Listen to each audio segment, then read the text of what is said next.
Hello, and welcome to Camp, Scary and Squee, a podcast that tests my theory that every horror movie exists on a scale of divine camp to pure terror. I'm your host, Damien O'Mara, and my guest today loves her horrors to come with strong mystery and intrigue, a solid investigation by rational protagonists, and a consistent mythology for evil because it has to make sense. Welcome, Nyari. Thank you for joining me. Thank you for having me, Damien. I'm very excited to be here. Well, to get us started, a bit of an icebreaker, what has been haunting you this week? I've been haunting myself this week. So my future self, 10 years in the future, has been haunting me, giving me advice, telling me that I need to exercise more and, be a bit more selfish. So yeah, that kind of thing. I like that. Be a bit more selfish. Your 10-year self telling you to seize the moment and do things for you. Yeah, absolutely. I kind of think, oh, that's just for me. It's not that important. Oh, that's just to decorate my wall. That's not important. So yeah, I definitely need to change that. It's a good kind of haunting. I'm enjoying it. I think we all need that kind of haunting. Someone reminding us to be a bit. It sounds terrible to say, but being a bit selfish is a good thing. Yeah, that's what my mom was telling me literally just yesterday. That sometimes if you put all your eggs in other baskets and not yourself, then, if other things don't work out, at least, you've invested in yourself as well. So I need to do a lot more work on that. I think it's good advice. Thanks, Mum. And I want to hand over the honours to you to tell us what film we will be discussing today. This film that I've picked is Teeth, also known as Dentata. It came out in 2007. And it's about a young lady who discovers that she has teeth in her vagina. Well, some quick stats before we talk about it. So, as you said, released in 2007. It's written and directed by Mitchell Lichtenstein. It stars Jess Wixler, John Hensley, Josh Pace, Hale Appleman, Ashley Springer, and Lenny Von Dolan. The film grossed $2.3 million on a $2 million budget, so it did not make a lot of money. It made its money back, which is, more that can be said for some films. And IMDb describes Teeth as still a stranger to her own body, a high school student discovers she has a physical advantage when she becomes the object of male violence. And a quick content warning that we'll talk about this film, and this does include discussions of rape in the context of the film, and also a spoiler warning because we're about to talk about what happens. So we were talking about this the other day, and you said that this is a film that everyone should see. So what about it makes you sort of feel that, or what makes you think people should see this film? Well, I think the concept in itself is horrifying and satisfying, because I remember when it came out, it was around the time I was hearing a lot about United Nations peacekeepers, raping refugees and, trading sexual favors for, to give them food rations. And so when this came out, I thought, oh my gosh, the landscape of the world would completely change if women had vaginal dentata. And it really kind of flips the script, I think, on sexual violence. Because a lot of the times in so many horror films, you see, women being attacked, being raped. Men get attacked as well. But that kind of sexual violence being directed also at men is something you don't see a lot in cinema. So no. I think it's definitely a very interesting film, a very interesting concept that I really wish they had Teeth to explore it even further. It's something I found interesting in my research on this film. I went and had a look at the Rotten Tomatoes references, and it has a very, Rotten Tomatoes reviews, and it has a really high rating when it comes to the critical acclaim. But when you look at the ordinary punter, because they do those two separate reviews, it's about 50%. And when you look at it, you've got 1 stars and 5 stars and nothing in between. And, I gotta kind of throw it out there. There were a lot of men that were like, how dare they? And it's something I find so interesting because women have been in horror, like women showing sexuality is part of those unwritten rules that if you show sexuality, you die. And, women have been in the cinema and in the film industry as a kind of trope are often punished for their sexuality. And this film, as you said, flips it on its head. It flips the script. It puts women in a position of power that they've not been awarded in the film, like in any genre that I'm aware of before. And to see this kind of, it's not a backlash because you could see it really was polarizing, but to see these people really react badly to it, it's like, I made a point of not looking at any of the reviews or anything before this podcast, but I watched this again with my partner, and I do think that there's a very different reaction depending on whether you're looking at it from a female perspective or a male perspective. And, you know, I think that it would be even more horrifying if you're a male looking at this and thinking of, oh my goodness, you know, a universe where you could literally lose your penis and die for, you know, not because you're rapey, but, you know, making it the wrong sexual move, it would be potentially horrifying. And whereas for me as a woman, I'm like, yeah, finally you get that, you know, like it's so many different ways of looking at it. And, you know, I don't blame anyone for like feeling triggered, but I do think it's definitely a conversation worth having as to why you're triggered. And potentially, are you triggered by the dentata, or are you being triggered by her being a victim in some situations? You know, these are really interesting concepts to explore. Well, we'll get into talking about the plot of the movie, and this will hopefully be something that we can explore further as we talk about what happens. It's an interesting opening scene. We have this very long panning shot from very high up, and you see this power plant, which is really prominent throughout the entire film, and possibly something that we'll talk about as we talk about the ideas of mutations and evolution. Yeah. But you come to Dawn and her brother, and I'm going to forget his name already. Is it Brad? Yeah, it's Brad. Yeah, it is Brad. Dawn and Brad are, as children, in a kiddie pool, not getting along very well, but then there's a bit of a you show me yours, I'll show you mine kind of children thing going on. And Brad gets his finger bitten. What does that bring out for you as like an opening scene, considering how much we know going in? Like, we know that this is a film about virginity. Honestly, I think that was probably the least concerning scene. But, you know, that whole idea of, you know, abuse can start at a very early age. And, you know, she probably wasn't aware of what had happened. He probably wasn't aware of what had happened as well, I think, on that level. But then was there like a kind of stalemate that they'd then had throughout like their years growing up after that incident, that, you know, she is off limits because of that? You really have to wonder, like, what did he think happened? And of course, you know, he probably can't tell anyone what happened because that would expose him as well. So, well, and who would believe him? Yeah, you're making this up. Yeah. So I think it's ready to say, oh, she bit me with her mouth teeth. What do you call mouth teeth? Mouth dentata. With her teeth. Teeth, yeah. And so we move from here, and it cuts to kind of what we'll call present day.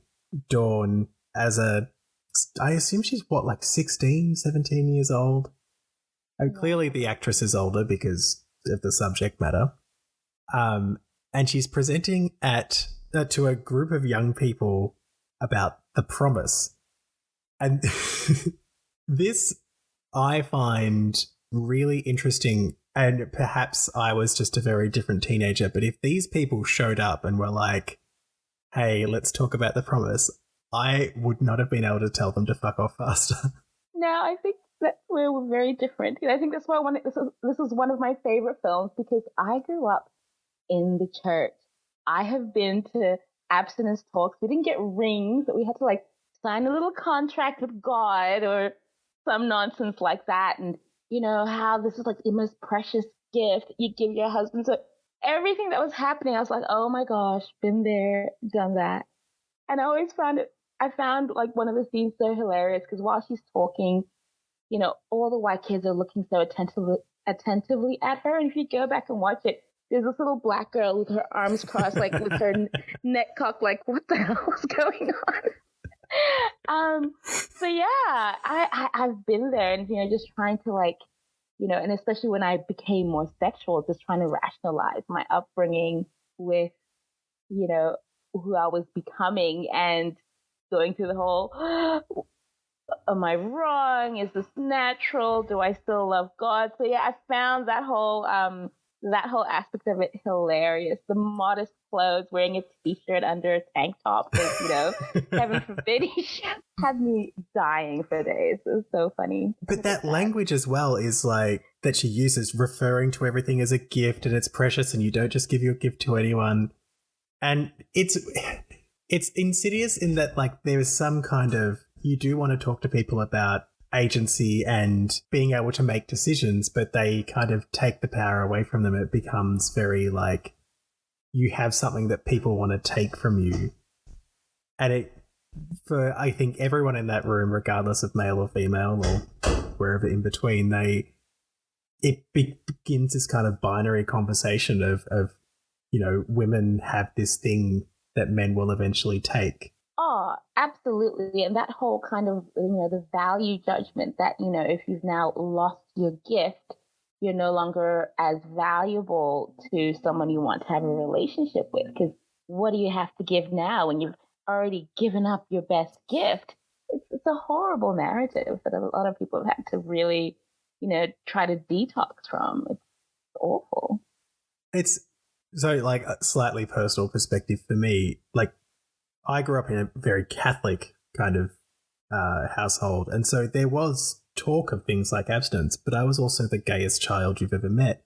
And so that kind of talk, like, in my head, I was like, I've got a bigger thing to deal with, and so this stuff is happening.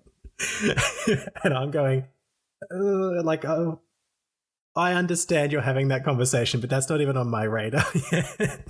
I've got, not to say that it's bigger, but, there was another hurdle I had to overcome before that conversation was relevant to me. It's so funny. There's this line in the movie where the pastor's speaking in the background, and it was like, oh, even masturbation is wrong. There are no loopholes. There's no back door. And Yes. It always reminded me of that whole, in some cultures, as long as it's anal, it's fine. You're still a virgin. You can go wear your white dress. It's fine. Oh, God. We do the next up. She's off stage. It's right. He's saying there are no loopholes when she sees her friends Alicia and Phil, who I don't know if their names are ever said in the film. I had to do some deep Googling to find out what the names of those characters were. Yeah. But she also meets Toby, and immediately we've got romantic music, but sinister romantic music almost. It's playing, and there's a lot of very meaningful eye contact between these kind of mid shots, getting closer and closer and closer as they cut back and forth, which I think is to signify that there's an instant attraction between these two people. Electrifying. Yes, they're both very beautiful young people. Attraction is expected. It doesn't immediately pick up to anything. It's kind of sets it, and then we go back to normal life, and there's a few things we kind of learn in the next sort of coming scene, so we can run through them. Her mum is sick. Her brother is, dealing with some things. He's very into heavy metal music, not a big deal, but clearly does not feel like he belongs in his family and has rebelled. I assume is an adult and living at home and has his he's smoking pot and whatever, and for this conservative Christian family would be a very big deal, something that they're not sure how to deal with. It doesn't seem like they were worried too much about him. I didn't hear any of his parents say anything about his lifestyle to them. The only thing that was her father says, "Oh, you're a blessing," and the mother says, "Both our children are blessings." And I couldn't work out. They're stepbrother and sister, so the parents married, and it's her mother and his father, but clearly have been in each other's lives for a very long time, and view each other as mum and dad. The next big thing we get is sex ed at school. So like illustration of a penis and discussion of that particular appendage. And then they turn the page to find the vagina has been covered with a big golden sticker. It's like one of those, like, you know, in those like terrible catalogs when something's on sale and it's like a big jagged shape that says sale. It's like that, but stuck over the picture of the vagina. And we have this really weird teacher interaction, which was very foreign to me because I went to a public school in Australia and like this would just never happen. Like our sex ed was very open. And he's like, well, rightly, the board has hidden this picture because you cannot deal with this. You're not, that's something that, and it kind of creates this sense that like it expands on that thing we said at the start, like the vagina is this kind of gift and like you can't open the gift, you can't see what's inside until the right time. But it also, you and I, we had a very brief conversation yesterday before this. I think, and it's not so much the teacher, but this kind of, I almost look at the big bad as being this kind of societal attitude that they create, because they're kind of creating, by creating, and I think it's something that happens in the world, by creating this sense that this is this huge deal and this is going to be such a big thing to give away and we're going to hide it from you because if you see it, you're corrupted. They're kind of creating a situation where people don't know how to control themselves. Like, I think all those people should control themselves, but this situation doesn't help. Well, 100%. Like, you'll read about, you know, states in America where, you know, parents are very religious and the government or in that state is also very religious, and they've legislated do not teach our children about sex in school. So that's about the parents. And then you'll then hear that, you know, Christian teenagers are more likely to fall pregnant because they feel like it would be even more sinful to plan for sex or, you know, prepare and have protection ready.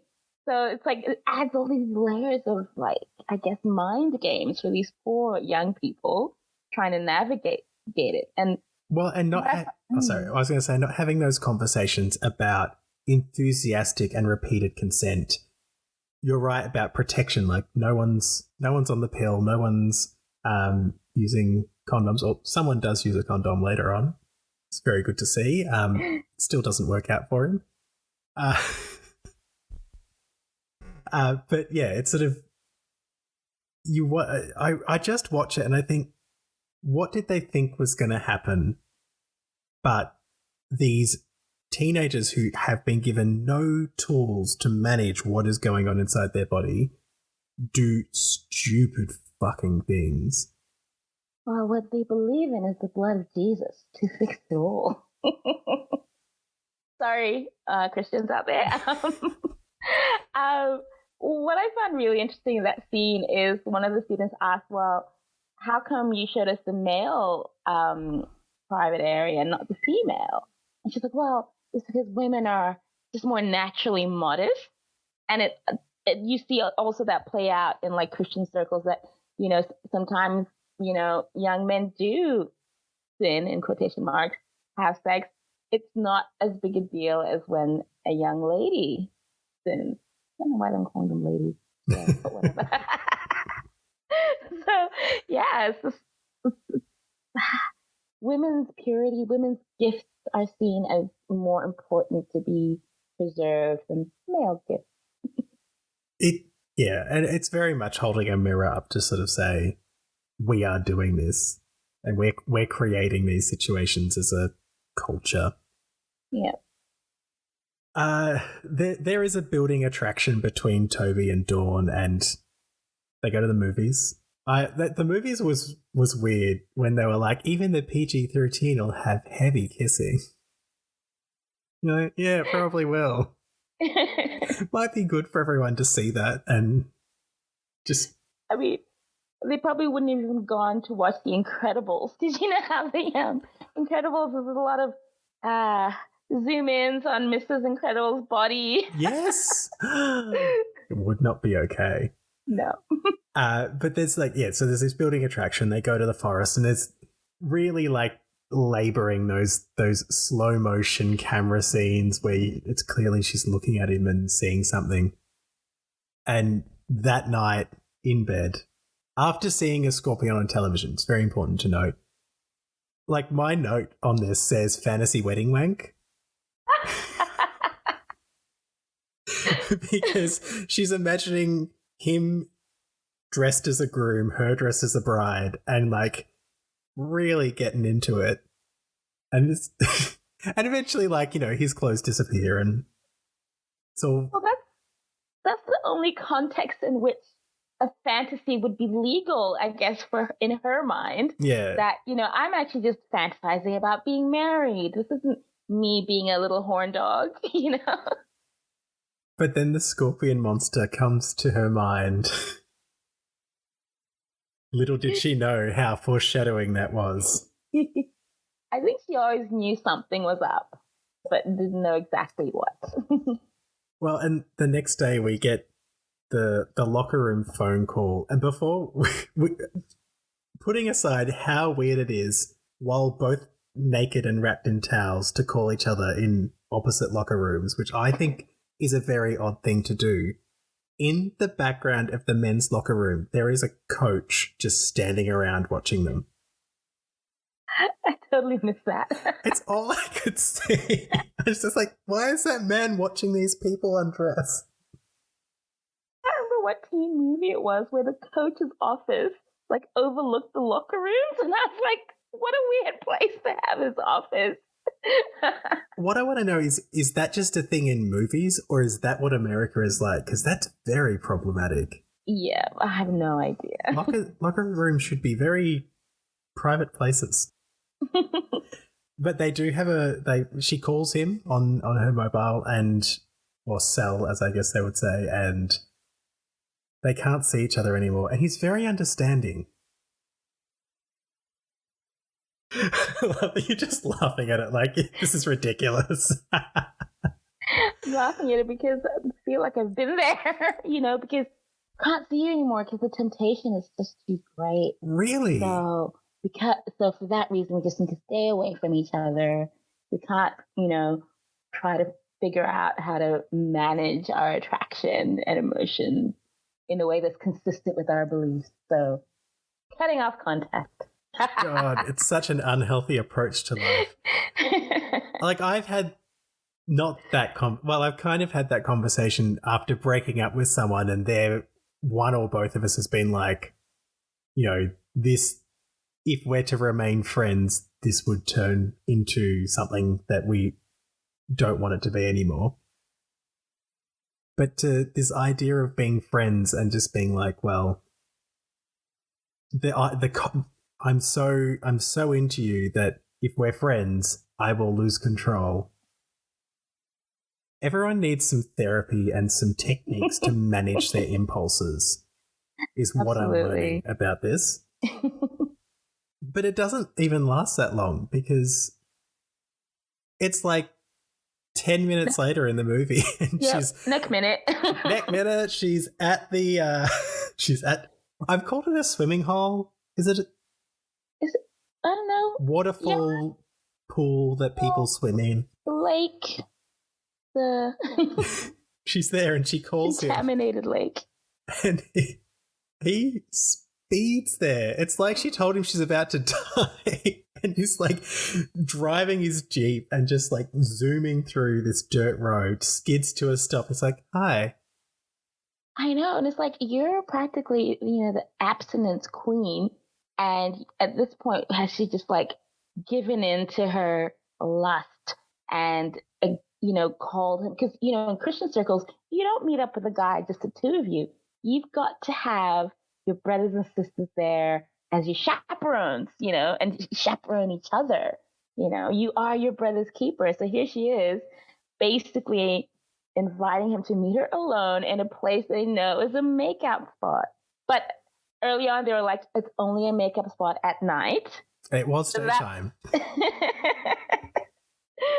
maybe that's what she convinced herself. Like, no. We just have to talk this out, just the two of us. But I think, sometimes you're a young person. Your desires and your passions sometimes do lead you down a rabbit hole. So she brought her swimming costume. They go for a swim and swim to it's like a waterfall, and behind the waterfall is a kind of cave. A cave, yeah.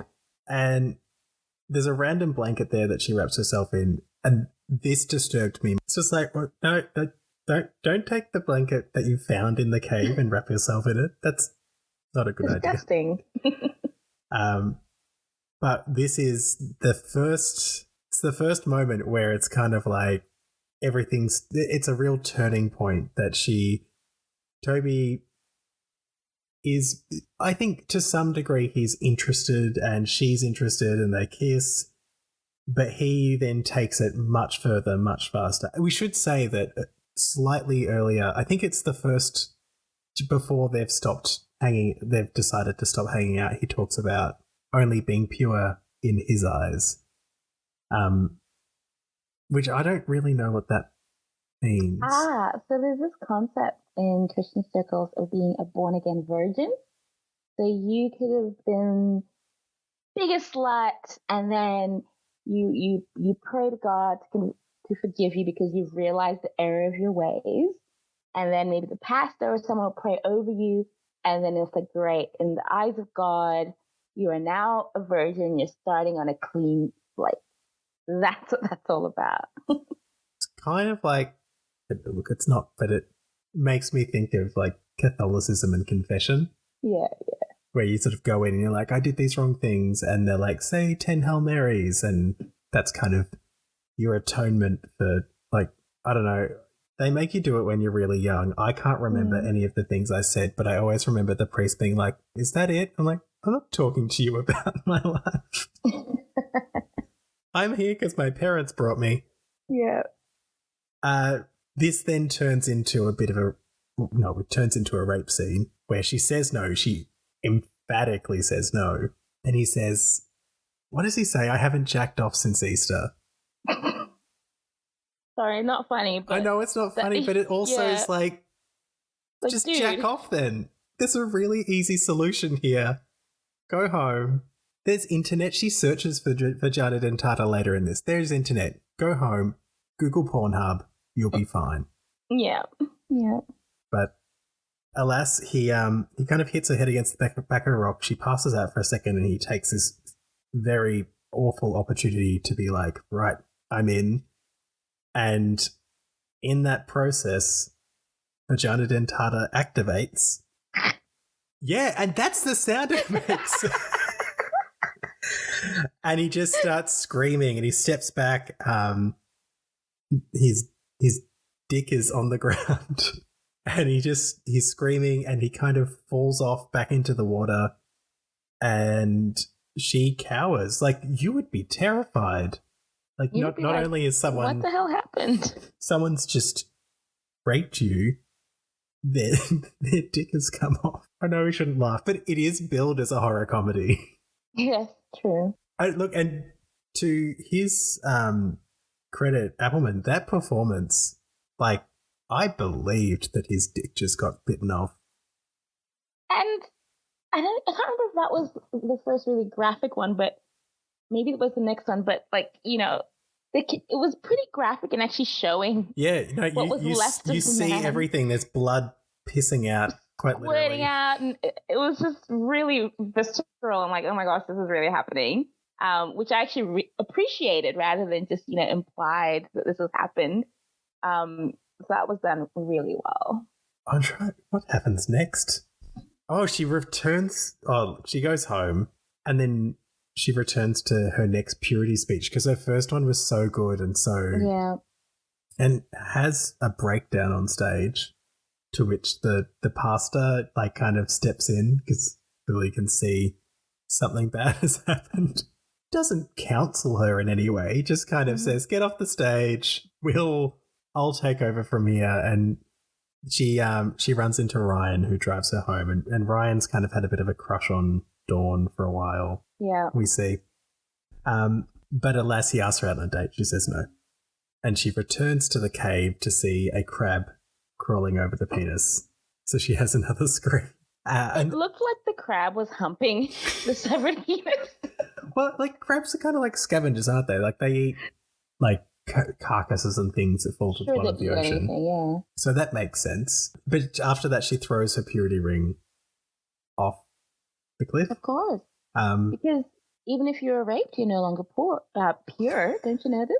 God, the world's fucked. Yep. And this is where we get our generic search engine of vagina mutations, where she finds vagina dentata, driving her to then go see a gynecologist. And I think this is the point where the film kind of shifts from, like, you know, there's a really long build up to the first kind of incident, and now it's just packing them all in for the second half. We're just like, everything's going to happen really quickly. And watching this scene, and I, in case you haven't guessed, have never had to go to a gynecologist. But for me, like, I have seen this before, but for me, I was watching it and going, this mostly seems normal. Like, it seems awkward, but maybe it's really awkward the first time you go to a gynecologist. And he's sort of saying, scoot down, scoot down, scoot down. And it feels very kind of, this is just run of the mill for him. He sees 50 vaginas a day and it's not a big deal. For me, nothing felt off until the bare hand. But I would be interested to know, for you watching that, where's the point where you go, uh-oh? Absolutely, him taking off his glove. And I think, this film does so well in kind of highlighting some of, well, at least I can't speak for all women, but my fears, of being woman, date rape, by someone you really, really liked up until that moment, abuse by, a doctor, someone who's supposed to be trustworthy, being abused by a family member as well. Like, these are just all these horrible things that have been highlighted in this, person's experience over what feels like, just 48 hours.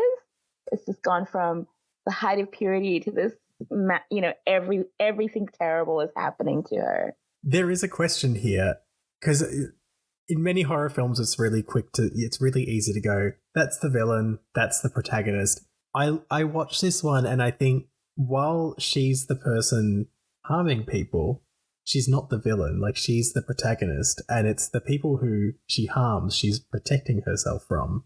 Well, we're also seeing that she's not harming them on purpose. She's discovering how her dentata actually work in the first place. So, what is it? Toby's death accident. She didn't know that was going to happen. The doctor. She didn't know what was going to happen with the doctor as well. Well, and that scene, I know it's meant to be funny in that, like, his hand, like, it's bitten onto it, and he's trying to pull his hand out, and she flips over, and he's kind of flinging it back and forth. Really, I wonder how they filmed it, because his hand and her body movements were in sync. Yeah. So if she tried to swivel around the table, his hand was going with her. So it's very interesting how they. I'd love to know how they filmed that scene. Yeah. And early on in that appointment, he's like, "Oh, so you've never been to a gynecologist before, so you don't know what to expect." And that's, I think, when in his mind, he's like, "Great," because a lot of people at that age might go with their parent or something, so there's always someone in the room. But nah, she had no one, and she couldn't have possibly expected that the doctor would try to take advantage like that. It was a very confronting scene to watch. It's that moment where he starts putting lube on his bare hand, and I just think, oh my God. Like, she's just had a really bad experience. Yeah. And I think the gross part, for everyone listening, is he's like, all right, so I'm now just going to test your flexibility. And he ends up getting 4 of his fingers chomped off. And it was just like, what the fuck? It was just such a horrible moment. But again, there have been cases of doctors, taking advantage of women in their care. So an unfortunate reality. But, Yeah. ah, Well, and that's the thing, is this film is not, there is a fantasy element in terms of what's going on with her, but this film is not saying that these are not things that are out of the question. And often for me, that's the scariest kind of horror. Like, supernatural horror and jump scares, it's like, oh, I had a jump scare, but that's kind of the end of it. Whereas this kind of horror, it kind of sticks with you because you just go, oh my God, the bad things that were happening to her are happening in this world. Yep. So next, Toby's body is discovered. Because I think they found his penis first and then they were diving for the body. No, they found his body and they couldn't find his penis. Ah. Because I think maybe he'd been missing, I don't know. And so, they found him at the bottom of the lake because she was looking for him as well. Calling his house, calling his cell, asking her friends. But yeah, she didn't know he was dead. She thought maybe he was in hiding. Yeah, because he did something awful and had his dick chopped off. So she's freaking out. She gets home. Her mum has collapsed because we had found out her mum was sick. And right at the end of that particular scene, we see Brad just off screen with his door open having sex with, I've already forgotten her name. Never even wrote her name down. I don't even know if they said it. I read it somewhere. It doesn't matter. His girlfriend. Yeah. And they end up in hospital. Her mum's unwell and she's in a very bad place, and she goes to the only place that she can think of, which is Ryan, who had been making eyes at her throughout the film, but had given her that ride back from the promised meeting. And clearly she was like, well, this is a place to go. And she kind of tells him everything. And it's weird that, why didn't she go to her so-called friends? And maybe there's that element of, maybe shame and fear of telling your Christian folk that what's happened. And maybe this new person who seemed really nice and without any baggage felt more safe to her than her Christian friends, which I thought was very interesting. Yeah. Something I found interesting about this is he gives her something to calm her down, but essentially drugs her and gives her champagne. Like, I was watching that going, like, how this scene ended with him and her having sex after he's used that little vibrator on her and kind of tamed the teeth, as it were. But she's drugged. So the first time I watched this, I was like, he was a nice guy and he was non-rapey, great, blah, blah, blah. And then the second time around, I was like, wait a minute. Did he? Yeah, he gave her something that made her feel fuzzy. Then he plied her with some shampoos. And then there's a moment where he's like, oh, just rest here on my shoulder. And next minute, I almost thought, that is she waking up to him fondling her? Or because I was very confused by that. Yeah. Look, what ends up happening is they have sex and nothing bad happens to him. She emphatically consents, although I do think her defenses were down quite a bit because of alcohol and medication, yeah. Yeah. But the next morning, she's kind of feeling good about it. Until this is the thing, so I take what I'm guessing he doesn't think it's real. Of course not. He's just making her feel accepted and heard because he's trying to get into her pants. Yeah, because the next morning they're having sex again, and his phone rings and he answers it. She's like, "What? Why?" Maybe I was never a teenage boy, but the idea of doing that is just insane. And to his own detriment, he reveals that sleeping with her was a bet, and he's just won, and he's telling his friend on the phone. And I think it's my favorite kind of moment of this film where you hear the squelchy, crunchy penis biting sound, and she goes, "Oh shit!" Again, another accident. She didn't know this was gonna happen. She actually didn't even know he was gonna survive sex that night. Yeah. So this is her just learning, and it's just interesting that she had opened up to him, and then he used the information she provided him to kind of convince her that it's okay. She's like, because when she's like, no, we shouldn't have sex because the teeth will get you. He's like, no, I'm the hero. I'm the one who's gonna conquer the teeth. Yeah. It's like, it was all like, it was just nonsense on his part. But this is the only, death or castration / murder. We don't know if he dies. Oh no, he doesn't die. There's a scene later where the doctor's reattaching his dick, and he goes, "It hardly seems worth it." Oh, good. Okay, so he's not dead. But I thought this was one. He was the only one who I thought might not have deserved it, because, for example, him giving her the pills and the shampoos, I don't know if he was consciously doing it because he's trying to weaken her defenses. I actually think that maybe he was just an idiot and just doing it. And it seems as if his biggest crime was just being a bit of a jerk. Yeah. Because, she did consent. And I'm like, should he lose his dick for being a jerk? And maybe not. Maybe that's why the film has the doctors reattach it. They're like, well, in this instance, we should show it being reattached. Although because there's a scene with the gyno as well, and he's getting his fingers reattached. And the doctor says, "You sure you don't want to tell us what happened?" And he just shakes his head and he puts the gas on himself. It's like ages later. I'm like, those fingers aren't gonna reattach. Those nerves are gone. Yeah. So what happens next? I know what happens next. So after Ryan, she returns to the hospital and her mum has died. And quite a sad scene, because you see the nurse crying, watching her, and it pans to her in bed, on the hospital bed, hugging her mother who's died, and it's really sad. And I think something that's been quite interesting is this film is really dominated by what's happening to her, and there's like life going on around her. It's so much shitty stuff is happening to her, and I think it helps explain how we get to where we're about to get to.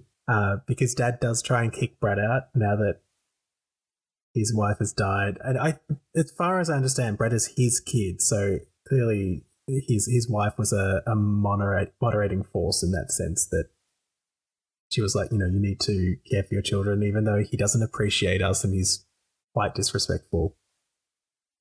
But Brad sicks his dog on his mother, which is a terrible name for a dog.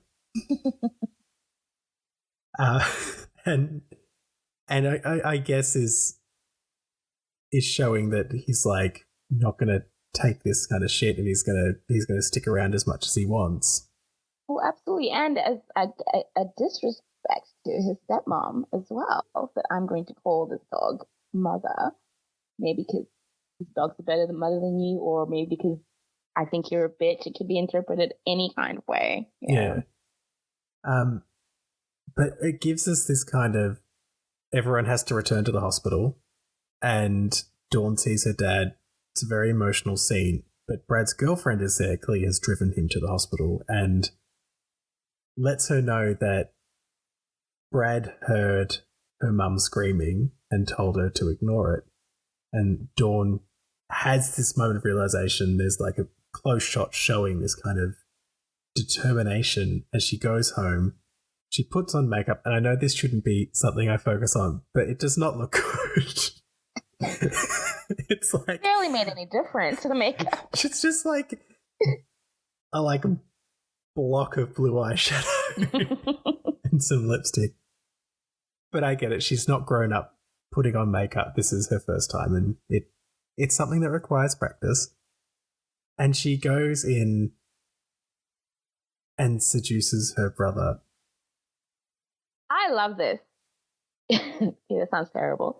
I love this part because this is the first time she's actually used her dentata deliberately for something that she wanted, which is, she's upset at how he's completely disrespected her mom and her mom's life, and she holds him responsible for her death, and whether he deserves to die or not, regardless, this is the first time she's like, right, I figured out how this works, and this is what I'm going to do, and she just goes for it. So yeah, absolutely love this moment of her actually coming into her power and doing something about her situation. Well, and that moment of realization as Brad goes in, you're watching me like, how do I say this? But he almost immediately kind of realizes that, or remembers from when he was a child how he was bitten, and tries to get out. And she's like, no. She grabs on and makes sure that her goal was successful. She clenched. She clenched. And did the deed. And then like you go for it, David. Oh my god! Like this scene, she gets up, steps back, spreads her legs, and the dick drops to the ground. And Mother, in the world's least secure cage for a violent dog, gets out and immediately picks it up and is like, "Mother, drop," and she just chomps it down. That's all around.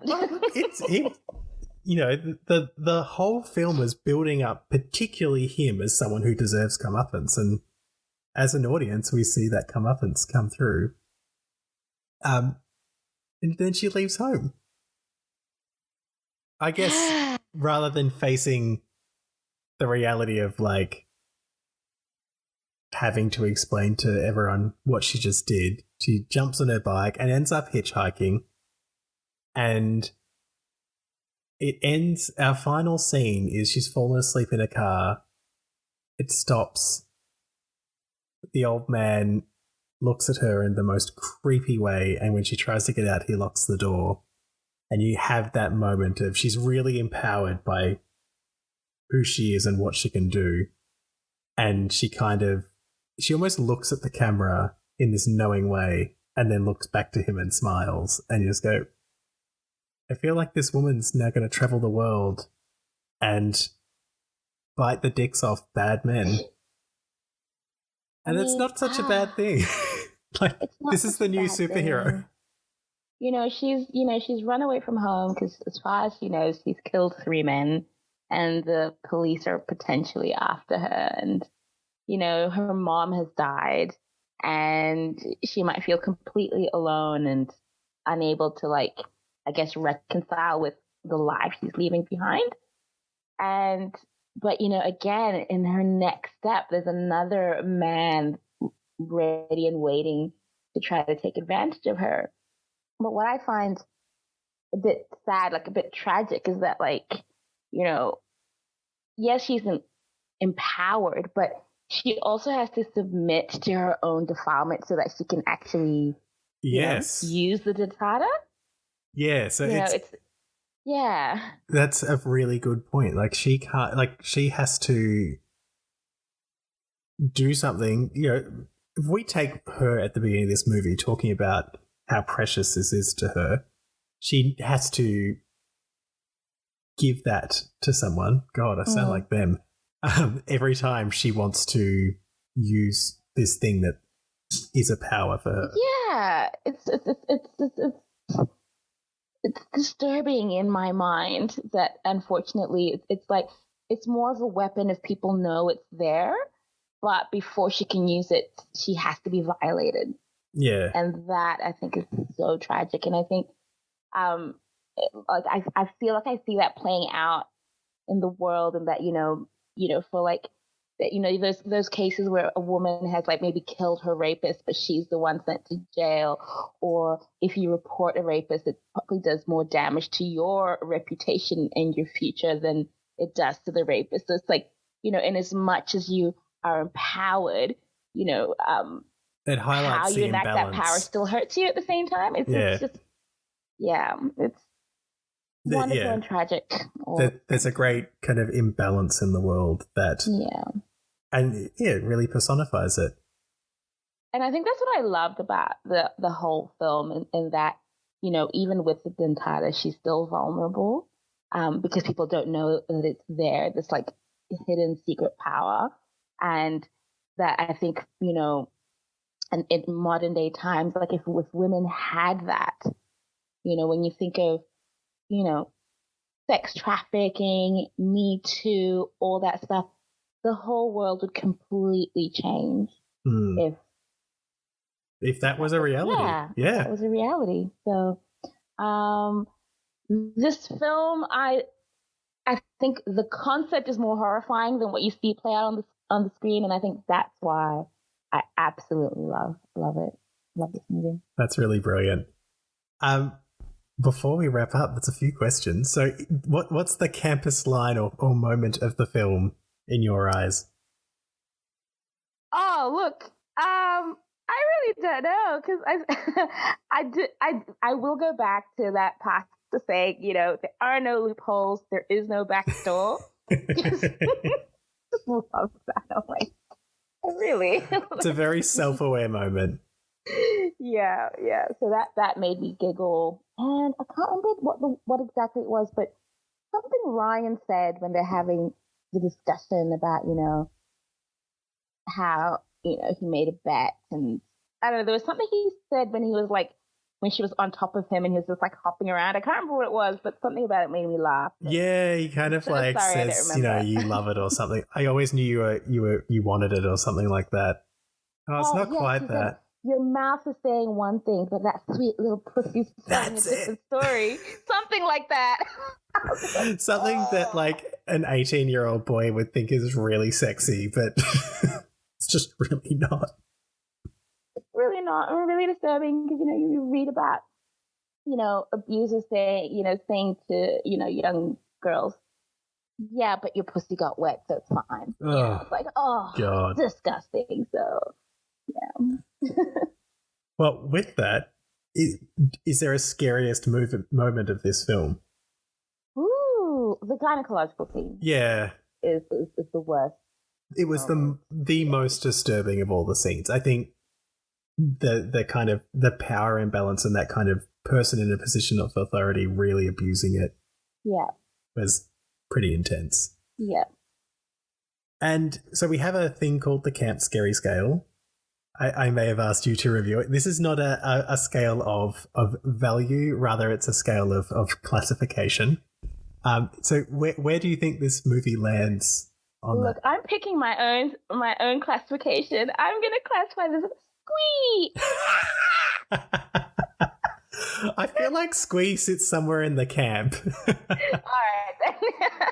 right. So for me, like if we were to give it a classification, I think it's, I would almost put it in the middle. It's like equally camp and scary in that like there are some really scary kind of confronting moments in this film, but also it deals with them in a way that's kind of self-aware and it encourages the audience to be like, this is ridiculous, but also it's making me think.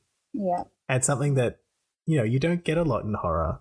Horror often doesn't give us this opportunity to think about the world like this and consider what if this one thing became the reality.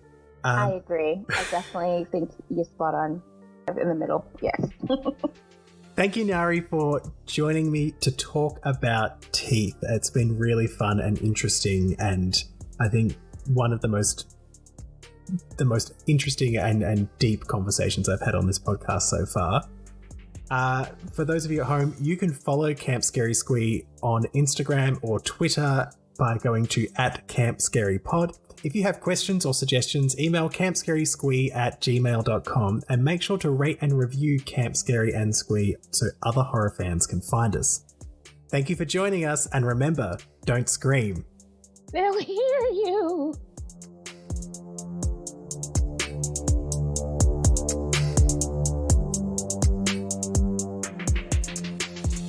My guest today loves her horrors to come with strong mystery and intrigue, a solid investigation by rational protagonists,